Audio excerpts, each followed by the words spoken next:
ओम शांति। 24 जनवरी 2022 की प्रातः मुरली।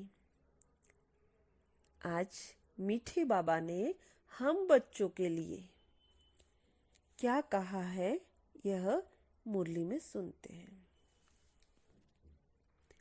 मीठे बच्चे, 21 जन्मों के लिए सदा सुखी बनने के लिए इस थोड़े समय में देही अभिमानी बनने की आदत डालो। 21 जन्म के लिए सदा सुखी बनने के लिए इस थोड़े समय में देही अभिमानी बनने की आदत डालो। प्रश्न है, देवी राजधानी स्थापन करने के लिए हर एक को कौन सा शौक होना चाहिए? देवी राजधानी स्थापन करने के लिए हर एक को कौन सा शौक होना चाहिए? उत्तर में बाबा कह रहे हैं, सर्विस का। ज्ञान रत्नों का दान कैसे करें, यह शौक रखो। तुम्हारी यह मिशन है, पतितों को पावन बनाने की।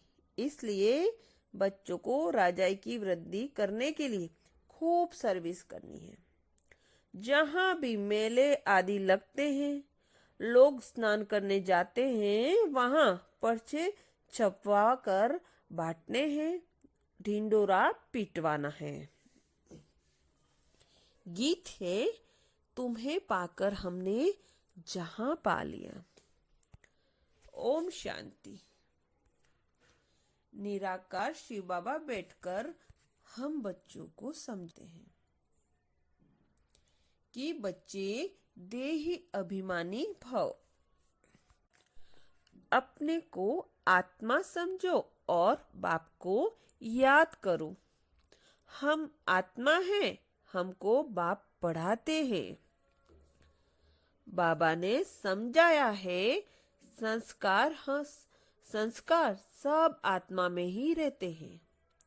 जब माया रावण का राज्य होता है अथवा भक्ति मार्ग शुरू होता है तो देह अभिमानी बन जाते हैं। फिर जब भक्ति मार्ग का अंत होता है तो बाप आकर बच्चों को कहते हैं, अभी देही अभिमानी बनो। तुमने जो जप तप दान पुण्य आदि किए हैं, उनसे कुछ भी फायदा नहीं मिला। 5 विकार तुम्हारे में प्रवेश होने से तुम देह अभिमानी बन पड़े हो। रावण ही तुमको देह अभिमानी बनाते हैं। वास्तव में असूल तुम देही अभिमानी थे। फिर से अभी यह प्रैक्टिस कराई जाती है कि अपने को आत्मा समझो। यह पुराना शरीर हमको छोड़ नया जाकर लेना है। सतयुग में यह 5 विकार होते नहीं।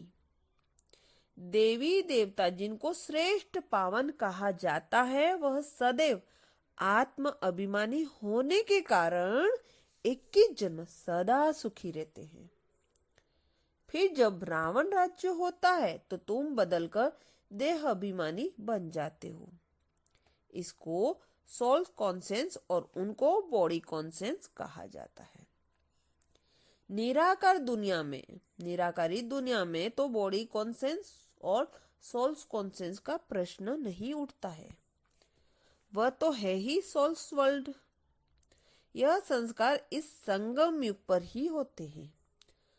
तुमको देह अभिमानी से देही अभिमानी बनाया जाता है। सतयुग में तुम देही अभिमानी होने के कारण दुख नहीं उठाते हो, क्योंकि नॉलेज है कि हम आत्मा हैं। यहाँ तो सब अपने को देह समझते हैं। बाप आकर समझाते हैं, बच्चे देही अभिमानी बनो तो विकर्म विनाश होंगे। फिर तुम विकर्माजित बन जाते हो। शरीर भी है, राज्य भी करते हो तो आत्मा अभिमानी हो। यह जो तुमको शिक्षा मिलती है, इससे तुम आत्म अभिमानी बन जाते हो। सदैव सुखी रहते हो।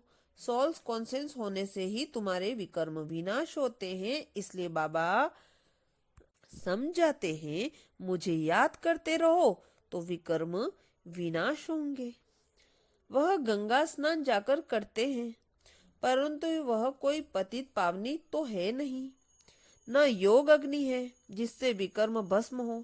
ऐसे ऐसे मौके पर तुम बच्चों को सर्विस करने का चांस मिलता है। जैसा समय वैसी सर्विस। कितने ढेर मनुष्य स्नान करने जाते होंगे। कुंभ के मेले पर सब जगह स्नान करते हैं। कोई सागर पर, कोई नदी में भी जाते हैं। तो सबको बांटने के लिए कितने पर्चे छपवाने पड़े। खूब बांटने चाहिए। पॉइंट ही सिर्फ यह हो, बहनों भाइयों, विचार करो। पतित पावन ज्ञान सागर और उनसे निकली हुई ज्ञान नदियों द्वारा तुम पावन बन सकते हो। वह इस पानी के सागर और नदियों से तुम पावन बन सकते हो। इस पहेली को हल किया तो सेकंड में तुम जीवन मुक्ति पा सकते हो, राज्य भाग्य का वर्षा भी पा सकते हो। ऐसे ऐसे पर्चे हर एक सेंटर छपा ले। नदियां तो सब जगह है। नदियां निकलती हैं बहुत दूर से। नदियों तो हर जहां तहां बहुत है। फिर क्यों कहते हैं इसी ही नदी से स्नान करने से पावन होंगे। खास एक जगह पर इतना खर्चा कर तकलीफ करके क्यों जाते हैं। ऐसे तो नहीं एक दिन स्नान करने से पावन हो जाएंगे। स्नान तो जन्म जन्मांतर करते हैं। सतयुग में भी स्नान करते हैं, वहां तो है ही पावन। यहाँ तो ठंडी में कितनी तकलीफ लेकर जाते हैं स्नान करने, तो उन्हों को समझाना है, अंधों की लाठी बनना है, सुजाग करना है। पतित पावन आकर पावन बनाते हैं तो दुखियों को रास्ता बताना चाहिए। यह छोटे छोटे पर्चे सब भाषाओं में छपे हुए होने चाहिए। 1,00,000-2,00,000 छपाने चाहिए। जिन्हों की बुद्धि में ज्ञान का नशा चढ़ा हुआ है उन्हों की बुद्धि काम करेगी। यह चित्र 2-3 लाख सभी भाषाओं में होने चाहिए। जगह जगह पर सर्विस करनी चाहिए। एक ही पॉइंट मुख्य है, आकर समझो कि सेकेंड में मुक्ति, जीवन मुक्ति कैसे मिलती है। मुख्य सेंटर की हेड्स डाल दो। फिर पढ़े व न पढ़े तुम बच्चों को त्रिमूर्ति के चित्र पर समझाना चाहिए कि ब्रह्मा द्वारा स्थापना जरूर होनी है। दिन प्रतिदिन मनुष्य समझते जाएंगे कि बरोबर विनाश तो सामने खड़ा है। यह झगड़े आदि बढ़ते जाएंगे। मिल्कियत के ऊपर ही कितना झंझट है। फिर भी नहीं तो महामारी भी कर लेते हैं। विनाश तो सामने है ही है। जो अच्छी गीता भगवत आदि पढ़े होंगे वह समझेंगे बरोबर। यह तो पहले भी हुआ था। तो तुम बच्चों को अच्छी रीति समझाना चाहिए कि क्या पानी में स्नान करने से मनुष्य पति से पावन बनेगा व योग अग्नि से पावन बनेंगे। भगवान उवाच, मुझे याद करने से ही तुम्हारे विकर्म विनाश होंगे। जहां जहां भी तुम्हारे सेंटर है तो विशेष मौके पर ऐसे पर्चे निकलवाने चाहिए। मेले भी बहुत लगते हैं जिससे ढेर मनुष्य जाते हैं, परंतु समझेंगे कोई मुश्किल ही। पर्चे बांटने के लिए भी बहुत चाहिए जो फिर समझा सके। ऐसी जगह खड़ा रहना चाहिए। यह है ज्ञान रत्न। सर्विस का बहुत शौक रखना चाहिए। हम अपनी देही बादशाही स्थापन कर रहे हैं ना। यह है ही मनुष्य को देवता अथवा पतित को पावन बनाने की मिशन। यह भी तुम लिख सकते हो कि बाप ने समझाया है, मन मना भ। पतित पावन बेहद के बाप को याद करो तो विकर्म विनाश हो जाएंगे। यात्रा की पॉइंट भी तुम बच्चों को बार बार समझाई जाती है। बाप को बार बार याद करो, सिमर सिमर सुख पाओ। कलह क्लेश मिट सब तन के, अर्थात तुम एवर हेल्दी बन जाएंगे। बाप ने मंत्र दिया है कि मुझे सिमरो अर्थात याद करो। ऐसे नहीं कि शिव शिव बैठ सिमरो। शिव के भगत ऐसे शिव शिव कह माला जपते हैं। वास्तव में है रुद्रमाला। शिव और शालिग्राम ऊपर में है, शिव बाकी है। छोटे छोटे दाने अर्थात आत्माएं। आत्मा इतनी छोटी बिंदी है। काले दानों की भी माला होती है, तो शिव की भी माला भी बनी हुई है। आत्मा को अपने बाप को याद करना है, बाकी मुख से शिव शिव बोलना नहीं है। शिव शिव कहने से ही फिर बुद्धियोग माला तरफ चला जाता है। अर्थ तो कोई समझते नहीं है। शिव शिव जपने से विकर्म थोड़े ही विनाश होंगे। माला फेरने वालों के पास यह ज्ञान नहीं है कि विकर्म तब विनाश होते हैं जब संगम पर डायरेक्ट शिव बाबा आकर मंत्र देते हैं कि मामे कम याद करो। बाकी तो कोई कितना भी बैठ शिव शिव कहे, विकर्म विनाश नहीं होंगे। काशी में जाकर रहते हैं तो शिव काशी रहते हैं। कहते हैं काशी में शिव का प्रभाव है। शिव के मंदिर तो बहुत आलीशान बने हुए हैं। यह सब है भक्ति मार्ग की सामग्री। तुम समझा सकते हो कि बेहद का बाप कहते हैं मेरे साथ योग लगाने से ही तुम पावन बनेंगे। बच्चों को सर्विस का शौक होना चाहिए। बाप कहते हैं मुझे पतितों को पावन बनाने हैं। तुम बच्चों की पावन बनाने की सर्विस करो। तुम बच्चे भी पावन बनाने की सर्विस करो। पर्चे ले जाकर समझाओ, बोलो इनको अच्छी रीति पढ़ो। मौत तो सामने खड़ा है, यह दुखधाम है। अब ज्ञान स्नान एक ही बार करने से सेकंड में जीवन मुक्ति मिलती है। फिर नदियों में स्नान करने भटकने की क्या दरकार है।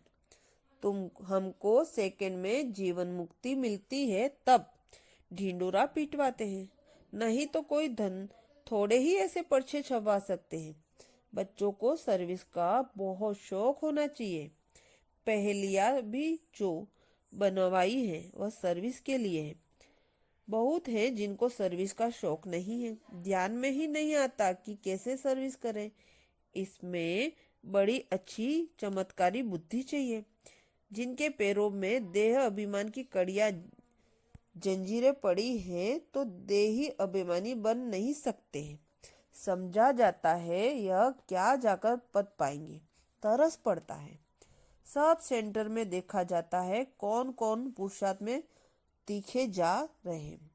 कोई तो अंक के फूल भी हैं, कोई गुलाब के फूल भी हैं। हम फलाने फूल हैं। हम बाबा की सर्विस नहीं करते तो समझना चाहिए हम अक के फूल जाकर बनेंगे। बाप तो बहुत अच्छी रीति समझा रहे हैं। तुम हीरे जैसे बनने का पुरुषार्थ कर रहे हो। कोई तो सच्चा हीरा है, कोई काले जुंझार भी है। हर एक को अपना ख्याल रखना चाहिए। हमको हीरे जैसा बनना है। अपने से पूछना है हम हीरे जैसे बने हैं। अच्छा, मीठे मीठे से कलेदे बच्चों प्रति माता पिता बाप दादा का याद प्यार और गुड मॉर्निंग। रूहानी बाबा की रूहानी बच्चों को नमस्ते। और हम सभी रूहानी बच्चों को भी बाप दादा का याद प्यार और गुड मॉर्निंग और नमस्ते। धारणा के लिए मुख्य सार। पहला है देह अभिमान की कड़िया जंजीर काट देही अभिमानी बनना है। सोल कॉन्सेंस रहने का संस्कार डालना है। देह अभिमान की कड़िया जंजीर काट देही अभिमानी बनना है। सोल कॉन्सेंस रहने का संस्कार डालना है। दूसरा है सर्विस का बहुत शौक रखना है। बाप समान पति से पावन बनाने की सेवा करनी है। सच्चा हीरा बनना है। वरदान है कर्म करते हुए न्यारी और प्यारी अवस्था में रह। हल्केपन की अनुभूति करने वाले कर्मातीत भव। डिटेल है कर्मातीत अर्थात न्यारा और प्यारा। कर्म किया और करने के बाद ऐसा अनुभव हो जैसे कुछ किया ही नहीं। कराने वाले ने करा लिया, ऐसी स्थिति का अनुभव करने में सदा हल्कापन रहेगा। कर्म करते तन का भी हल्कापन, मन की स्थिति में भी हल्कापन। जितना ही कार्य बढ़ता जाए उतना हल्कापन भी बढ़ता जाए। कर्म अपनी तरफ आकर्षित न करें। मालिक होकर कर्मेंद्रियों से कर्म कराना और संकल्प में भी हल्केपन का अनुभव करना, यह कर्मातीत बनना है। स्लोगन है, सर्व प्राप्तियों से सदा संपन्न रहो तो सदा हर्षित, सदा सुखी और खुशनसीब बन जाएंगे।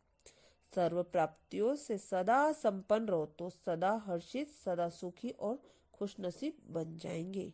शुक्रिया बाबा, शुक्रिया। ओम शांति।